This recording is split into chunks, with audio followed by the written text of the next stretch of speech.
오늘 말씀 마가복음 12장 1절부터 9절의 말씀입니다. 마가복음 12장 1절부터 9절에 있는 말씀.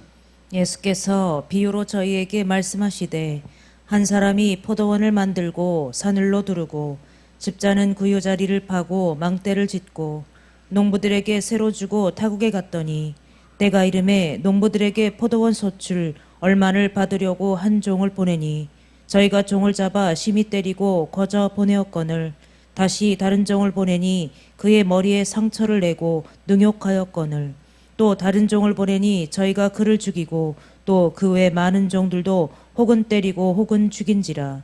오히려 한 사람이 있으니 곧 그의 사랑하는 아들이라. 최후로 이를 보내며 가로되 내 아들은 공경하리라 하였더니 저 농부들이 서로 말하되 이는 상속자니 자 죽이자. 그러면 그 유업이 우리 것이 되리라 하고 이에 잡아 죽여 포도원 밖에 내어 던졌느니라.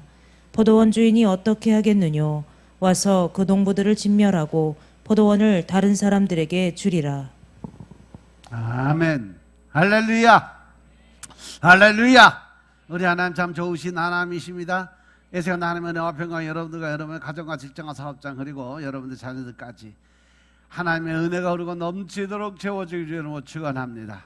우리 따라합니다. 나는 예수님 안에서 모든 사람들을 이해하고 용서하고 사랑하겠습니다. 자, 우리 선포의 기도드립니다. 나사렛 예수의 이름으로 명하노니 내 안에 가난의 영, 채무의 영은 떠나갈지어다. 내 앞에 하나님의 축복을 가로막는 모든 악한 영들은 속히 떠나갈지어다. 내 죄로 인하여 나를 떠나갔던 모든 영권, 인권, 물권은 속히 회복되어 돌아올지어다. 아멘. 우리 안에 있는 모든 가난의 영, 채무의 영이 떠나간 줄로 믿습니다. 하나님의 축복을 가로막은 악한 영들이 떠나가고 나를 떠나갔던 영권, 인권, 물권의 권세들이 다 회복되어 돌아온 줄로 믿습니다. 할렐루야. 자, 우리 어서 나밖에 인사합니다. 한 영혼이라도 구원합시다. 한 영혼이라도 구원합시다. 네, 이 시간 하나님께 영광을 드리는 귀한 시간 되시길 주님을 축원합니다. 오늘 마가복음 12장 1절부터 9절 말씀 가지고 아버지의 마음을 아십니까? 하는 제목으로 말씀을 나누겠습니다. 따라합니다. 아버지의 마음을 아십니까? 우리 옆 사람 얼굴 보고 하나님 아버지의 마음을 아십니까?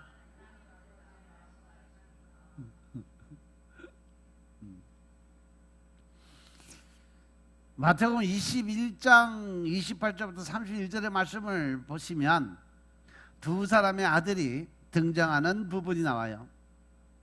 한 사람은 예라고 대답을 하고 행하지 않는 사람, 장남. 다른 한 사람은 아니오라고 말하고 행한 사람, 차남. 그 중에 누가 하나님의 뜻에 순종하는 사람이 되었을까? 우리에게 깊은 메시지를 주는 말씀이에요. 오늘의 이 비유의 내용을 살펴보면 포도원 주인이 농부들에게 포도원을 맡기고 먼 길을 떠나면서 수확의 때에 일정한 수익을 주인에게 주기로 약속을 하고 그들은 맡아서 청지기 사명을 감당하고 주인은 외국으로 떠났어요. 그런데 이 악한 농부들이 주인이 보낸 종들뿐 아니라 주인의 아들까지 죽이는 사건이 벌어졌죠. 그 결과 주인이 이 포도원을 새로운 사람에게 주신다는 비유의 말씀. 하나님이 오래 참고 끝까지 참고 기다리시다가 안 되면 그 사람과 손을 끊고 다른 사람에게 촛대를 옮기는 그러한 모습을 볼 수 있어요. 여기서 보면 네 종류의 사람들이 등장을 해요. 한 사람은 포도원 주인이죠. 두 번째 사람은 뭐예요? 포도원을 맡아서 경작하던 농부들.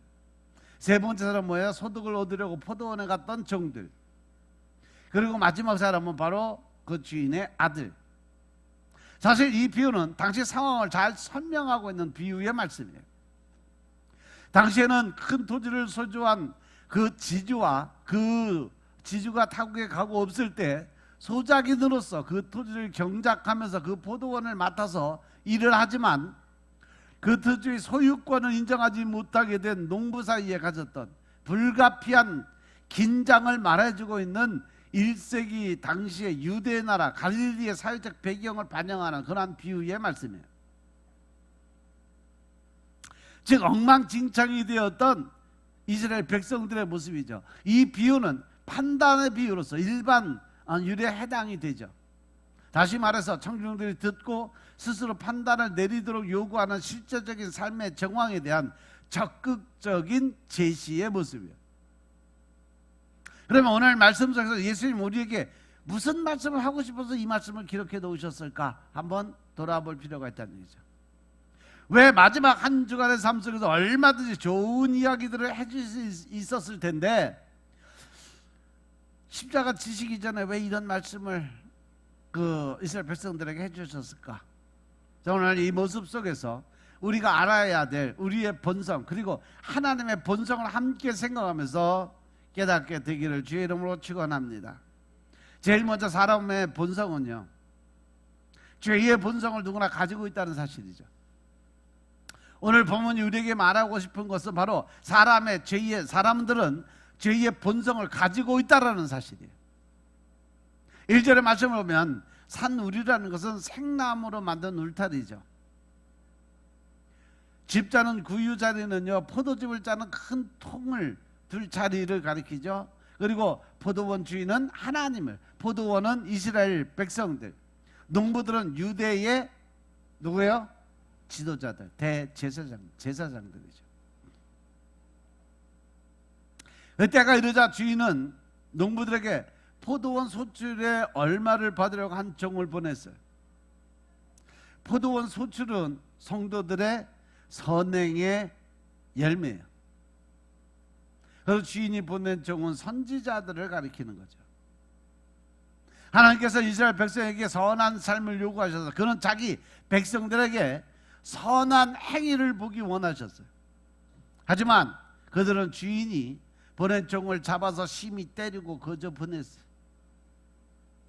또 심히 때리고 상처를 내고 죽이기까지 했어요. 그들은 그들에게 돌을 던지고 그의 머리에 상처를 내고 능욕하고 죽이기까지 했어요. 유대 지도자들은 악한 자들이었어요. 교회가 타락하면 세상보다 더 악해지는 모습을 보여주고 있는 거죠. 타락한 지도자들은 하나님을 대적하고 그의 참된 종들을 핍박하는 일들을 하기 때문에 그렇습니다. 에덴 동산에서 시작된 죄의 본성은 모든 사람이 가지고 있는 하나의 원소와 같은 부분이에요. 예수님은 마태복음 15장에서 들어가는 것이 우리를 더럽게 하는 것이 아니라 우리 속에 있는 것이 더러운 것이 많다고 말씀하셔서 이렇게 이야기하셨어요. 마태복음 15장 19절에 보면 마음에서 나오는 것은 악한 생각과 살인과 간음과 음란과 도둑질과 거짓 증언과 비방이라 그랬어요. 사도 바울은 우리 속에 있는 죄가 무엇인지 아주 더 깊은 통찰력 있는 말씀을 기록했어요. 로마서 1장 28절부터 32절 말씀 보시면 우리 속에 어떠한 죄가 있고 또 그 죄를 통해서 우리가 어떻게 변화가 될 수 있고 또 그 죄를 통해서 하나님의 진노가 어떻게 임하게 될지 성경에 정확하게 기록해 놨음을 깨달으시기 바랍니다. 로마서 1장 28절부터 32절 말씀.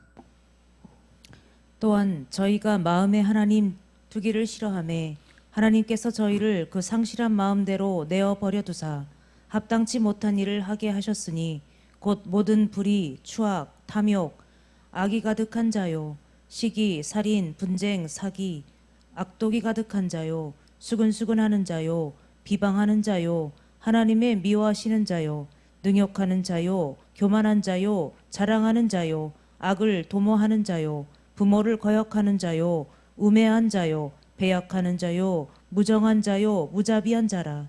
저희가 이 같은 일을 행하는 자는 사형에 해당하다고 하나님의 정하심을 알고도 자기들만 행할 뿐 아니라 또한 그 일을 행하는 자를 옳다 하느니라. 아멘.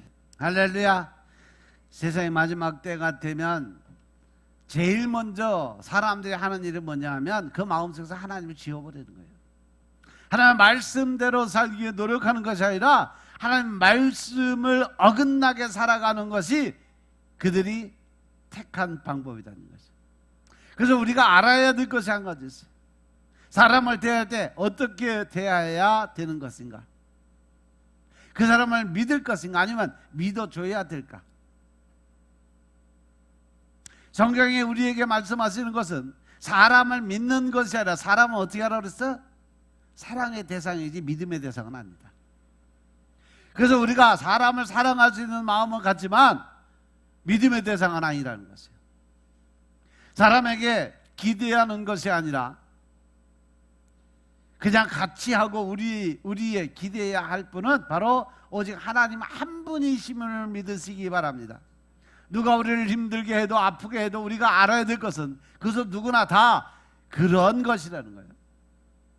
사람은 다 똑같은 입장에 서 있어. 다 죄인이고 또 죄를 짓고 살아가는 사람들이에요. 여기서 오늘 본문을 통해서 예수님이 우리에게 말씀하시는 것 두 번째가 뭐냐? 하나님이 계산하시려고 하는 때가 있다는 거죠. 그 말은 즉슨 세상 일이란 것은 또 내 삶은 반드시 끝이 있다라는 거죠.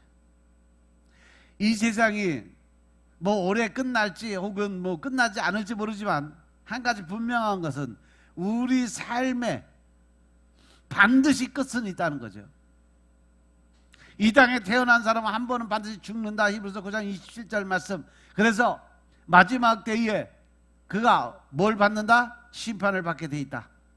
오늘 세상에서 이런저런 것들을 가지고 누리며 살기를 원했지만 주님이 우리에게 알게 하시는 것은 끝이 있는데 그 끝은 우리가 정하는 것이 아니다. 그것을 정하는 건 누구다? 하나님이 하시는 거다. 그래서 주님은 어떠한 농부가 풍년을 맞아 많은 것을 거두고 제사를 받은 것으로 인해 행복하게 할 때 이렇게 말씀하시죠.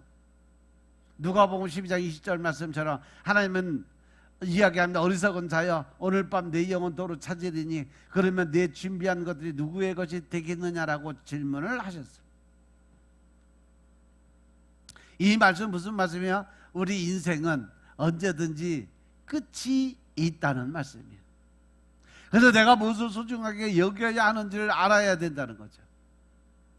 오늘 말씀은 우리에게 끝이 있다는 것을 말씀함으로 인해서 하나님이 제게 깨닫게 하신 것은 우리에게 세상의 욕심을 갖지 말라고 말씀하시는 겁니다. 이 땅의 모든 것은 하나님의 것이고 내게 주신 것은 하나님의 은혜로 주신 것이니까 네가 거저 받았으니까 너는 거저 나누고 베푸는 삶을 살아라. 그러면 내가 또 흐르고 넘치도록 채워주는 역사가 일어나게 될 것이다. 믿으시면 아멘 합시다. 내가 아무리 쥐고 있고 내 거라고 움켜줘도 결국 그것은 내 손 안에 들어있는 모래알 같은 거다 이거죠. 언젠가 다 빠져나가 버린다는 거예요. 하나님이 우리에게 주신 말씀을 잘 기억하시고 깨닫고 순종하는 삶을 사시길 주님으로 축원합니다. 그래서 오늘 말씀 우리 인간의 욕심이 끝이 무엇인지 분명하게 보여주죠. 처음에 농부들은 주사한 것을 주지 않으려고 심부름한 하인들을 죽이던 농부들이었어. 그런데 그들에게 아들을 보내자 농부의 마음이 변합니다. 어떻게 변했어? 그 농부들이 서로 말하되 이는 상속자니 자 죽이자. 그러면 그 유산이 우리 것이 되리라.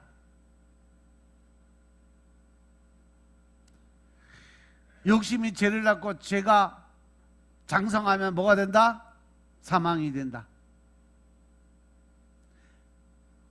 이 청지기들이요 처음에는 조금씩 욕심을 내다가 이제 왕마귀가 들어가니까 포도원 전체를 다 내 거다라고 착각을 한 거죠.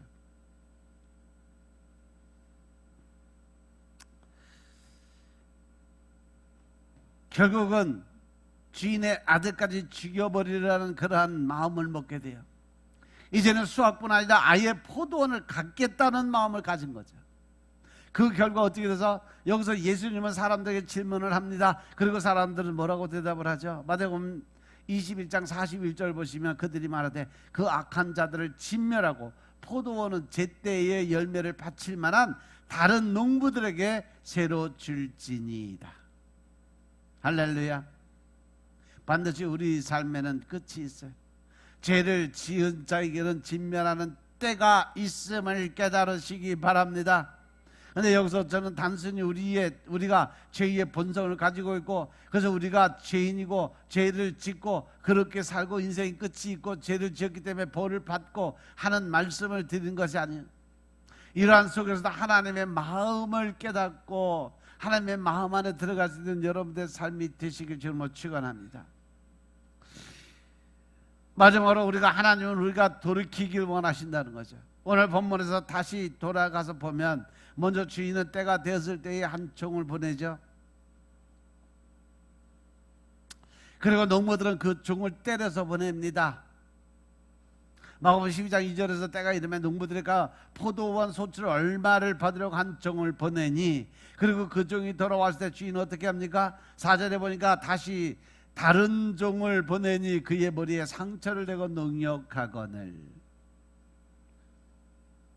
그런데 그 종을 또 빈손으로 돌려보내요. 머리에 상처를 내놓고 능욕했다고 그랬어요. 이때 주인은 어떻게 합니까? 6절에 보니까 오히려 한 사람이 있으니 그의 사랑하는 아들이라 제후로 이를 보내며 가로되 내 아들은 공경하리라 하였더니. 이 비유에서 예수님께서는요, 자신이 하나님께서 마지막으로 보내신 그의 사랑하는 아들임을 증거하셨어요. 이는 선지자들과 다르신 하나님의 아들이신 것임을 깨달으시기 바랍니다. 히브리서 1장 1절 2절에 보면 옛적의 선지자들로 여러 부분과 여러 모양으로 우리 조상들에게 말씀하신 하나님이 이 모든 날 마지막에 아들로 우리에게 말씀하셨으니, 할렐루야.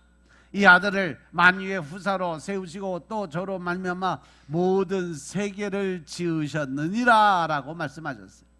예수 그리스도께서 하나님의 최종적 결정적 계시인 것임을 깨달으시기 바랍니다. 그런 말미암아 하나님의 뜻이 충분하게 증거돼서 예수 그리스도와 그의 세우신 사도들을 통해서 하나님의 특별 계시들이 충족하게 기록되었음을 믿으시기 바랍니다. 하나님께서 계속적으로 또 다른 종들을 보내죠. 그리고 그 외 많은 종들을 보냅니다. 그 중에 죽은 종도 있다고 이야기를 합니다. 하나님은 바로 이런 분이에요.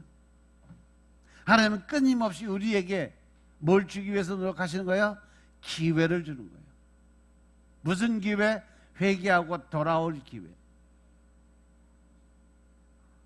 그 악한 죄에서 돌아서기를 바라고 기대하고 계신다는 사실을 명심하시기 바랍니다.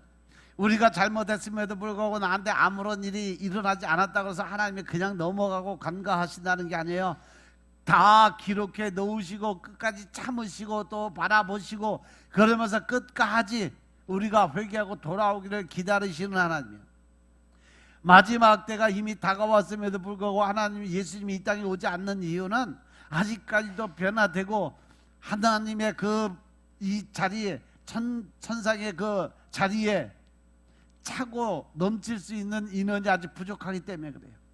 그래서 참고 기다리심을 깨달으시기 바랍니다.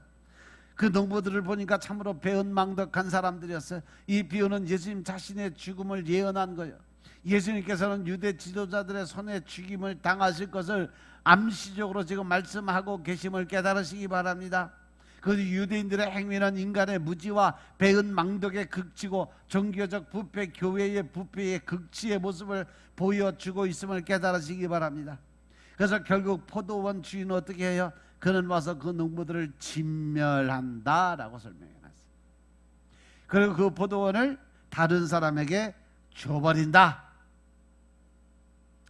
이 말씀은 주 70년에 있었던 예루살렘 멸망을 암시하는 것과 같다라는 거죠. 예루살렘이 앞으로 언제쯤 멸망당하게 될 거다. 이스라엘 백성은 메시아를 죽인 죄에 대한 대가를 크게 받게 될 거라는 거예요. 또 구약의 교회는 이제 선한 열매를 맺는 자에게 넘겨지게 될 거라는 거죠. 그것이 유대인이나 이방인들 중에서 하나님의 은혜로 부르심을 받은 자들 곧 신약의 교회에게 넘어간다는 얘기예요. 그래서 하나님의 마음을 사도 바울은 이렇게 표현을 해요. 베드로후서 3장 8절에 보면 사랑하는 자들아 주께서는 하루가 천년 같고 천년이 하루 같다는 이 한 가지를 잊지 마라. 근데 그 이유가 뭔지 아세요? 9절에 보시면 주의 약속은 어떤 이들이 더디다고 생각하는 것 같이 더딘 것이 아니라, 할렐루야, 오직 주께서는 너희를 대하여 오래 참으사 아무도 멸망치 않고 다 회개하기에 이르기를 원하시느니라. 할렐루야. 즉 하나님은 어떤 하나님이다? 기다리시는 하나님이다. 언제까지? 우리 모든 민족이 영원히 구원을 받을 때까지 회개에 이르기를 기다리시는 하나님. 믿으시면 아멘 합시다. 하나님의 마음은 우리 모두가 천국에서 행복하게 살아가는 것이 하나님이 바라는, 소망하는 그런 마음이요. 하나님이 원하시는 것은 모든 사람이 구원에 이르는 것임을 깨달으시기 바랍니다. 이것이 하나님의 마음이요, 이것이 하나님의 사랑인 것임을 깨달으시기 바랍니다. 참고 또 참는 것이 하나님의 사랑이에요. 우리가 어떠한 사람인지 하나님은 다 아세요. 우리 속에 죄가 있는 것을 하나님은 아십니다. 하나님이 아무리 우리에게 좋은 것을 많이 주어도 우리의 욕심은 끝이 없다는 것을 하나님은 이미 아시고 계신다는 사실을 명심하시기 바랍니다. 그래서 오늘 말씀을 통해 우리에게 다시 말씀하시는 거죠. 인생에는 끝이 있다. 오늘 바로 2026년 이때가 아니어도 우리 삶에는 끝이 있다는 사실 명심하시기 바랍니다. 그러면 우리가 어떻게 살아야 될까? 하나님의 자녀다운 신앙인, 믿음의 사람들로 살아야 되죠. 하나님의 자녀다운 삶은 바로 행함이 있는 믿음을 보이는 자들이요, 하나님의 말씀을 읽고 듣고 깨닫는 대로 행함이 있는 그러한 믿음을 보이는 자들이 복을 받을 자니라. 계시록 1장 3절 말씀이에요. 십자가 죽음까지 얼마 남겨놓지 않는 주님이 오늘 말씀을 통해서 우리에게 분명히 말씀하시는 것은, 하나님은 우리의 죄성을 다 아신다는 거, 우리의 욕심은 끝이 없다는 거. 그래서 무서운 말씀을 주는데 반드시 끝이 있다. 그러면 이것이 다일까? 아니라는 거예요. 마가복음 12장 8절 보시면 이에 잡아 죽여 포도원 밖에 던져졌느니라. 여기 8절의 말씀은 이미 이루어진 말씀처럼 들리지만 당시 예수님의 상황에서 생각을 해보면 오늘 말씀을 통해서 예수님은 계속해서 하나님은 우리에게 구원의 기회를 얻게 하시기 위해서 계속 기회를 주시고 있다는 것을 설명하고 있다는 거죠. 그리고 하나님은 끝까지 우리가 회개하고 돌아올 때까지 기다리시는 하나님이라는 것을 역설적으로 표현해 주시는 거예요.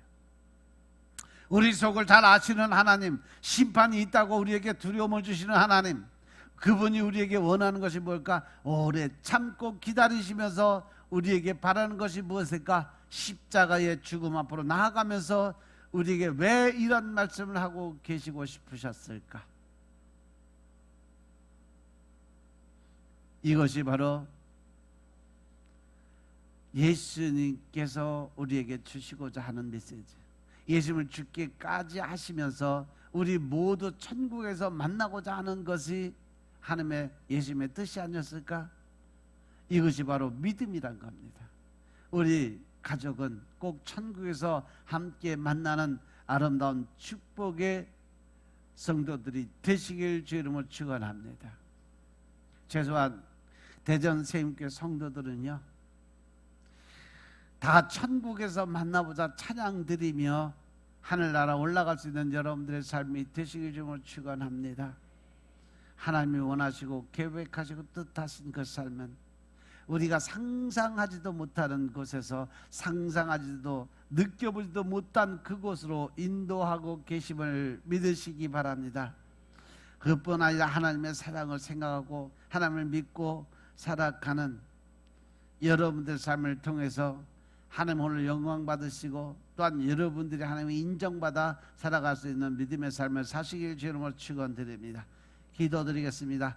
아버지 하나님 감사드립니다. 오늘도 아버지의 은혜 가운데 우리가 살아갈 수 있도록 주님이 축복하시고 하나님의 권세한 능력 안에서 우리의 삶이 새롭게 변화될 수 있도록 도와주시니 감사합니다. 늘 우리 마음속에 신령과 진정의 마음으로 살아가게 하옵소서.